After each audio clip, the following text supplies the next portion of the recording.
inherently countered by the Esmeralda. So ang tanong dito, can Omega activate once again the KDA machine? Na-miss nating lahat itong link ni Mr. Hajizi. But can Nexplay go all the way to the late game? And remember, this is one best pick para kay H2O. By the way, Midnight, before we start, nais ko lang sabihin that MPL Philippines Season 7 is under the supervision and the regulation of the Games and Amusement Board. So going back, look at this. Heat vintage movements para sa kanyang panggagamol dito sa Purple Buff. Yes, actually, ang ganda, no? This is the understanding of Omega Esports. They know that the Angela has leveled up the first skill instead of the second skill. So wala masyadong panghabol kay Pakito. But Rene J joining the fight here makes a little space for the Claude to farm. Yeah, actually, still maganda pa rin yung kuha doon ni H2O ng kanyang purple. And talagang I think dito papasok yung veteran movements ng Omega. They know na kapag ang Claude ang nag-jungle, importante sa kanya lahat ng buffs. Yes, kailangan mo siyang i-delay ng i-delay. And yun din yung target dito ng NXP. Nagkamali ako, actually Midnight. Akala ko Claude marksman to. Akala ko Claude side lane to. Jungle siya. But we have a Benedetta side lane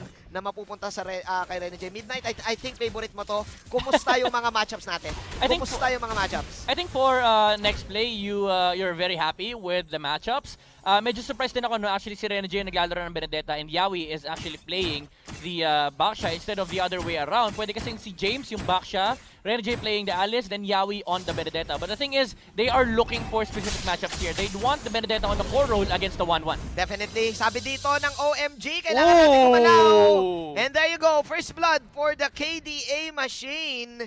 At dito na ba natin nakikita na back to form na ang Omega dahil nakakamiss yung mga ganong movements nila, yung mga biglaan na lang may first blood. I think it's too early to say, pero Omega Esports, they still have their mechanics down to their bones. Kasi nakita natin na zinone out lang ng Omega Esports and actually dealing a poke damage into the heroes of NXP. And the job of the Ling is to clean up. Yan lang ang trabaho ni Ling ng early game. Definitely. You don't fully commit without your ultimate. So ang gagawin ng kampi mo is poke, poke, poke. You have the Kagura, you have the Pakito. These two heroes can poke all day. Midnight, speaking of poke, how important is this? Yes, Rene J getting the revenge kill on the top lane. That's nice. Kasi gold laner yon yung nawala. So pwedeng may mawalang wagon dito para kay Kurt. Pero gusto ko tanongin sa'yo, gaano ngayon ka-importante si Heat sa laban na to? I think siya yung nagsaserve talaga dito bilang scout. Yes. Sa OMG, this is vintage OMG. Yes, this is the playstyle of Heat. He really doesn't clear waves. Ang ginagawa ni Heat sa isang game is nagpo-provide ng vision talaga. Vision talaga para makagalaw. Sinaha JC dito at mukhang itutuloy-tuloy nila as they are now targeting the orange buff. Pasok na yun dito si Toshi. Ultimate para ka James dito pero wala pa siyang first kill. Habang si H2O ay nasaliba na ni Exort at GZ now flying out. Dahil masyadong nag-overextend this time ang OMG. Great movements, pero hindi sila nakanako ng orange. That is a 2-for-1 trade. Attack for two heroes na wala si Hayes, na wala din si Heat. Yeah, it's still a favorable position for Omega Esports. There are two stories here in the game.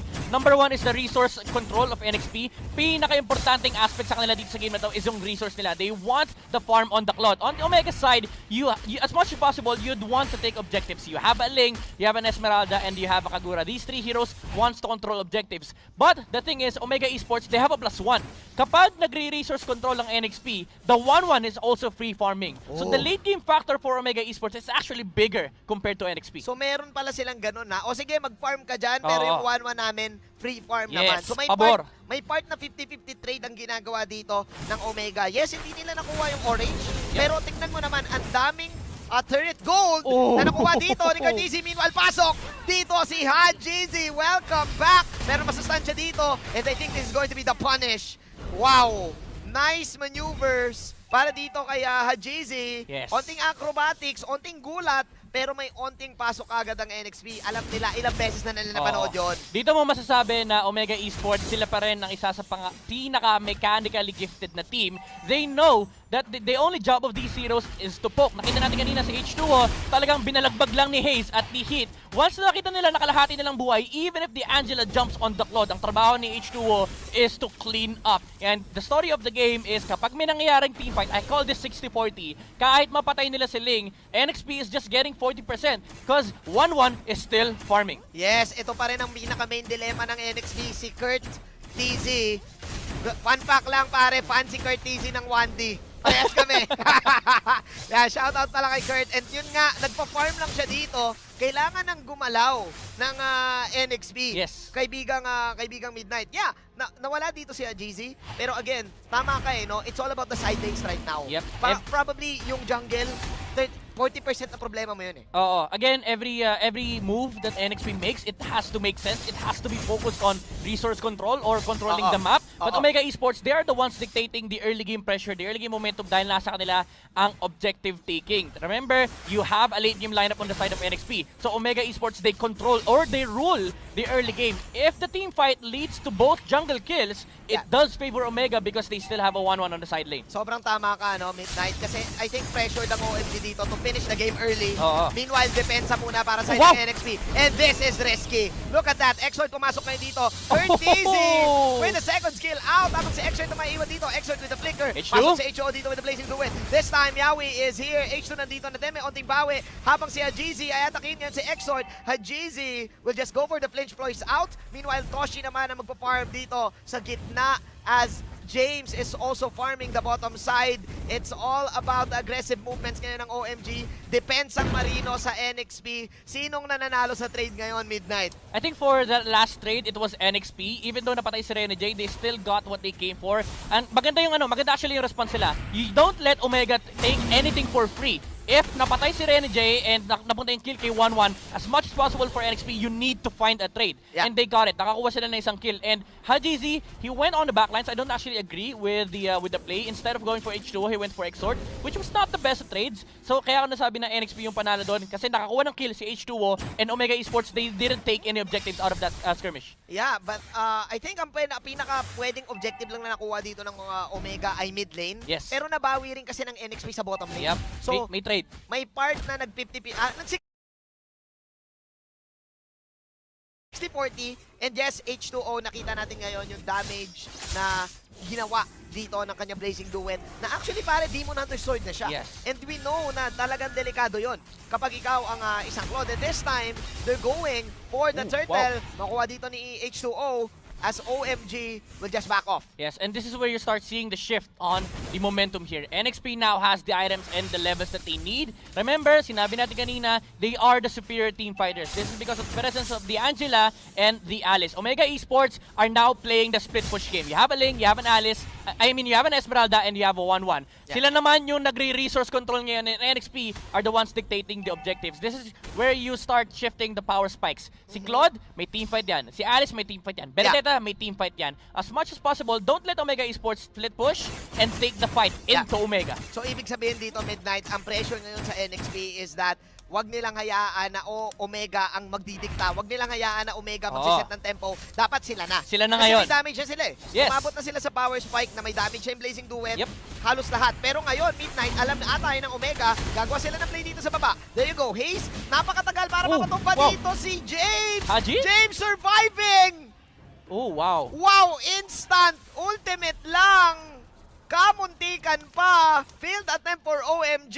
Pero kaya nilang patumbahin tong bottom lane. Top lane though, top lane. Manjin, ito yung sinasabi natin. There's always a trade. Now the Basha is stealing the orange buff of Omega Esports. Medyo actually questionable yung nangyari sa baba, no? Hajizi could have taken out James, but he opted to go for the safer route and went for the tower objectives, which was fine. But then again, NXP, sila naman yung nagdidictate ng pressure ngayon. So Omega didn't really go for the punish on the bottom lane. Ang hirap din kasi Midnight, I think mayroon din kasing specific na buff pa rin yung Torre. Kasi nakita natin na nag-back agad si Haze. Doon mo makikita dito yung yung mastery ng jungling dito ng OMG. Kung yun yung dating Torre, kung yun yung dating turret, dinive na nila dinive na nila ng todo yon. Pero kasi still, mamamatay na si Haze doon eh. Isang hit na lang siya eh. So yeah, sobrang fortunate noon para kay James dahil nga meron din siyang ultimate. Dahil doon, nagkaroon ng space ang NXP.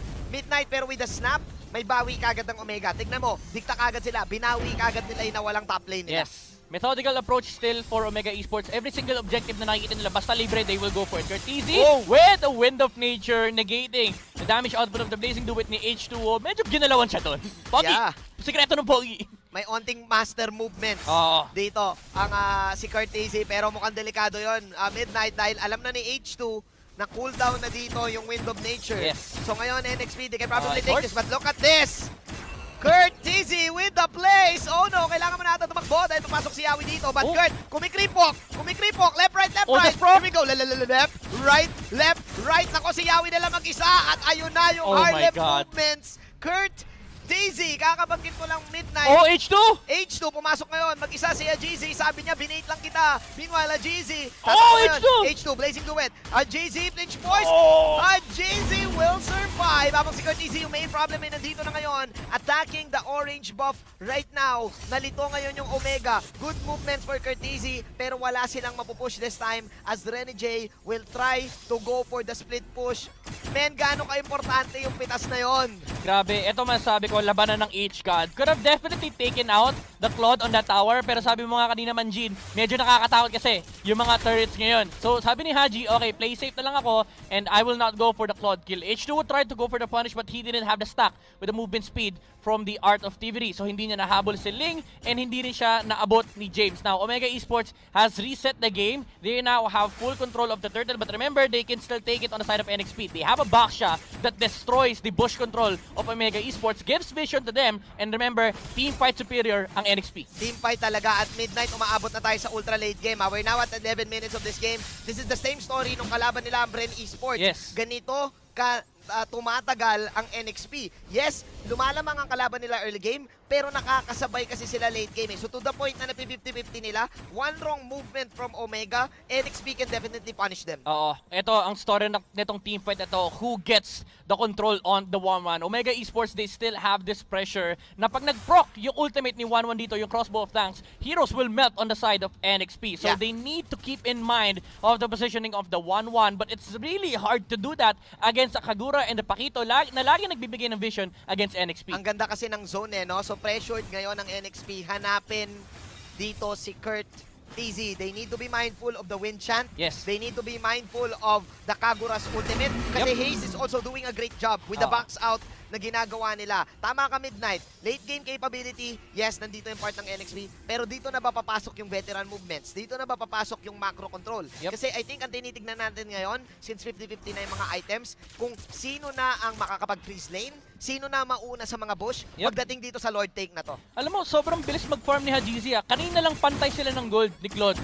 Ngayon, there's 1,000 gold lead on this Ling. Di ko alam kung saan niya nakuha yan. Actually, wala naman siya nakuha kills for the past few minutes. Totoo. But I think it's because of him being able to stop Renergy from split pushing and the map control of Omega Esports na hindi nila hinahayaang makapag-lane si H2O. For the past 2 minutes, si H2O, kapag nagpapakita sa isang lane, biniblazing do it niya, but majority of his time is spent on the jungle. Jungle talaga, no? Dito papasok yung capability ng Ling to roam around Nagiging ano siya nagiging, para siyang nagiging part na hero na split pusher na lang siya Ngayon, ang dilema ngayon dito ng NXT. Oh, this is a kill. Pwede na i-bait to Let's see blow by blow. Ayaw. Renny J playing mind games with the GZ. Alam ngayon ng dalawang kupunan na 4 lang sila sa my Lord Take. Sino ang mauuna dito? NXP ang may retribution. Kurt Tizzy, kumikripok palapit. Let's see, pero sabi guys, teka lang. Alam nilang 4 yung nasa side ng NXP. Ganda ng bait. Both of the teams playing mind games with each other midnight. Tignan natin, James, pasok ngayon. Haze, nako, tricky situation. Pasok dito si Renny J. Renny J, the bomb! Execute! Oh no, nawala dito si Haze. Pero mukhang si Yawi ata mawawala dito. Nako, nabitin! Damage! Napagamit dito ng wind shot si pero the wind shot is real! Mr. Edgelord! Kurt Tizzy! Grabe, malasaske, pare! Grabe! Kapuntikan mawala pero isang pindot lang ng wind shot. Pero sabi ni Renny J, ako on the bomb, hahabulin kita. Pero may onting creep walk. Oh my God! Habang GC nandito na din, KDA machine. There you go. May tusok din ako. Grabe. 4 na heroes ang nawala sa NXP. And look at that replay. Anong nangyari doon, Midnight? Eto, masasabi ko lang, technical plays by Omega Esports. It started with the bait on the bottom lane. They went for the Renny J after the Lord reset. And after that, alam na nila, okay guys, lahat ng tao ng NXP pupunta sa Lord. Maniwala kayo sa akin. And that is what happened. H2O thought that it was a free team fight, went for the Blazing Do It, pero hindi nila na-ready yung cooldown ng Winchan. Wow, that instant replay is brought to you by Oppo A94. Experience gaming at full speed with Oppo A94. Get yours now for only $13,999. Instant Winchan lang. That was patience. Yes. Mula dito kay Kurt Tizzy, akala natin yun na yung perfect blazing duet kay H2O. And mind you, H2O is one great Claude player. Alam niya kung kailan ang shoot ng blazing duet. Oo. Akala natin yun na, hindi pa pala. Yep, and Omega Esports, this is where you start seeing the technicalities and the mechanics of these players. Again, Curtizy with that win and play on the 1-1 and Hajizi being present on the entire map. Parang yung pakiramdam ng NXP, hindi nila alam kung saan sila pupunta. Yeah. Kasi every single time na kalahati buhay nila, biglang may bumababa sa kanila, binabagsakan sila ng isang link. Ang nangyayari dito, Midnight NXP ang laging nagre-react. Oo. At umaasa sila na maka-outplay sila. Let's see, dahil mukhang may laban ata nagaganap dito. Onting poke, the Lord is now down. Buhay pa rin dito yung tower. NXP, nadepensahan pa nila. Nice patience para dito sa side ng NXP. Habang yung OMG kukuha na lang ng iba pang objectives. Ang camera ngayon ay tumitingin kay Kurt. Yep. Mr. Edgelord. Tignan natin ngayon. Oh, James! Oy, pasok si James dito. Si Kurt ang main target. Let's see. Wala pa rin pasok si Hayes, pero pasok na naman si James! The fake is real! Oh! But Kurt, mabubuhay ba siya? Buhay! Si Kurt Easy dito! Renny J magkabol! Kurt Easy! Pero may execute dito si Renny J. Wala na si Kurt this time. 4-on-4 mangyaring laban. Renny J, nandito si Exort. Nakaloob sa kanya. Exort, tatakbo. Nag-zoom out yung camera natin. Renny J now tatakbo na din. Meanwhile, si Nahid nandito. Walang damage output ng OMG. Pasok si Hayes dito with the yin-yang overturn. H2O mapapag-BMI out. Renny J baiting someone. Look at Hajizi this time. Hajizi, lilipat pa sa bottom lane dito. Nag-aabang ng hero. Hajizi.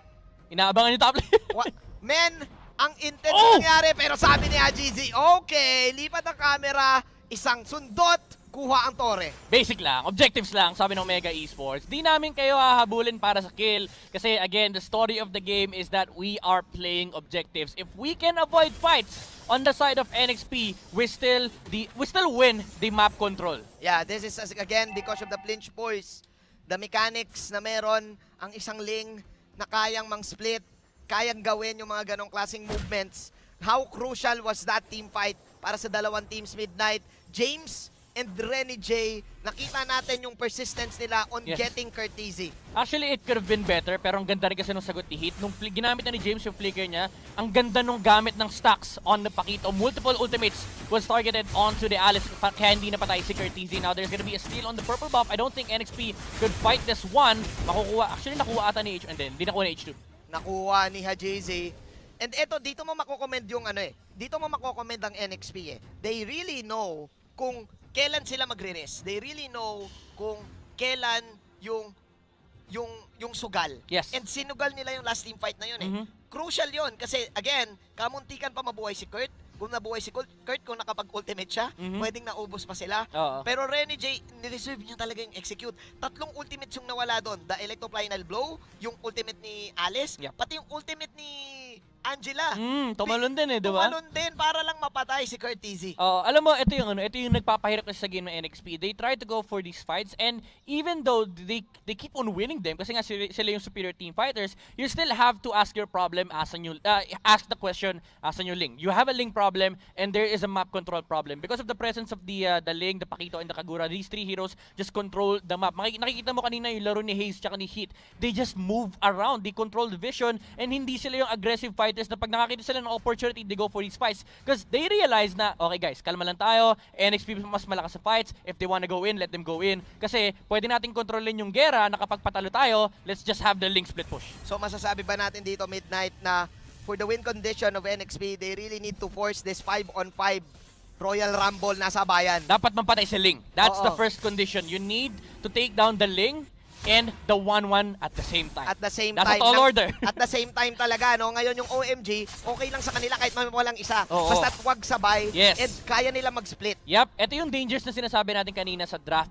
Even though NXP went for the right mindset, again, you have the superior team fighter with the Alice and the Angela last pick, but you are still facing the Link problem. Again, hindi nila masasagot tong Link na to because of the nature of their draft. Because if they try to split push with Benedetta, suddenly the 4 heroes that are left will just lose to the Esmeralda. Oo, lugi talaga. And again, nabanggit natin dito, they don't have any catch para dito kay Hajizi unless ibuhos ni James yung second skill niya doon. Oo, unless magkamali si Haji. Oo, at pwede rin or maduo kasi I think enough ng time yung stun ni Yawi nung back siya at yung stun ng Alice. I think enough time Enough na naman. yun eh. Problem is, kailangan mahuli mo si Ling nang wala siyang ultimate. Oo, at Kasi may maburst free, nyo. kasi may free pass si Ling eh. That's the very nature of Ling. Oo. It's really hard to take him down kapag walang ultimate. So very conditional pag napapatay mo siya. Actually, bottom lane, may nag-1v1 na doon. That's the Ling and the Benedetta. This will always happen. The split push of the Benedetta and Hajizi split pushing for Omega Esports. And paulit-ulit yung mangyayari to, the Lord reset will always happen because Omega Esports, they're looking to split the map. Magkakasaikuan na ngayon, Midnight. At dito na papapasok yung draft na sinasabi natin. Yes, may damage output dito ang NXP. But Omega outplaying them in every way possible. Besides the fact na may escape yung Ling, may second skill din si 1-1 dito. Oo. Kaya hindi mo rin basta-basta mahuhuli. Yep. And the fact na maganda yung zone dito ni Hayes, ni Heat, and Grabe. Litoshi, hirap na hirap ang Triangle NXP. offense man, Wow. Jin. Triangle offense, hindi makapasok kaya pumasok si Yawi. This is a backshot that can do this, but the problem is the overwhelming damage of the Kagura and the Pakito. Mind you, it's just a Pakito tank. Ayan, ire-reset na naman nila. Always look for a potential outplay. Mababurn siya dito. Pasok si Angeli dito, but James is down. Very methodical. Wow! OMG! Targeting the right person at the right place at the right time. And ito yung hindi mo pwedeng underestimate sa team na to. Alam nila pag sinabing focus fire sa isang tao, dun talaga sila. Oo, Manji, nakita mo 'di ba yung bilis, yung urgency ng decision making ng OMG. Nung nakita nila na wala nang buhay si Yawi, immediately reset the Lord. Nung hindi na nila abot si Yawi, okay, ito na lang si James. Focus, 4 heroes were focusing down on the Alice. Now, Renegade is being chased by 4 heroes while Hajizi is getting his farm. Probably split push the bottom lane and mid lane, but OMG still have the control. Now they have taken the Lord, and this will make life harder for NXP because hindi lang si Ling yung problema mo, dadagdag pa si Lord. Dadagdag si Lord. Lord is at level 2. Pupunta dito sa top lane. This is a 20-minute game right now, Midnight. We're looking at late game items right now. Kapansin-pansin na meron ding blade armor dito si Heat. Oo. Just to negate this Claude. Yep, sasalin lang talaga nila. Oo. And ito yung dilemma, Midnight eh. Laging mauuna ang Ling kaysa sa Benedetta Oh, pagdating yeah. sa split. Tama ba? Definitely. Kasi mas mobile si Oo. Ling compared to the Benedetta. Even though mas invasive mas evasive pala si Benedetta, Ling is just a global map presence. At speaking of map presence, eto na, sabi ng OMG, gera na natin. James now falling low. Mabuhay kaya si James this time. No. Mukhang kaya niya mabuhay with the flowing blood, pero nawala na rin si Hayes doon sa batang gilid. Napakagandang sagot mula dito sa NXP. Eto na yung sinasabi nating AoE-centric damage output as Hayes is down for a minute. Meanwhile, pasok si Kurt dito. Kaya na kayo mapatumba. Na-reset dito si X-Sword. Kurt, siya na lang mag-isa dito, pero ako makakawala pa siya. Nako, H2O nandito na din. Toshi, buhay pa rin. Ang daming buhay pa rin sa side ng OMG. Wala na rin si Renny J. And I think this is it. OMG. Omega is back. At makakuha sila ng pinaka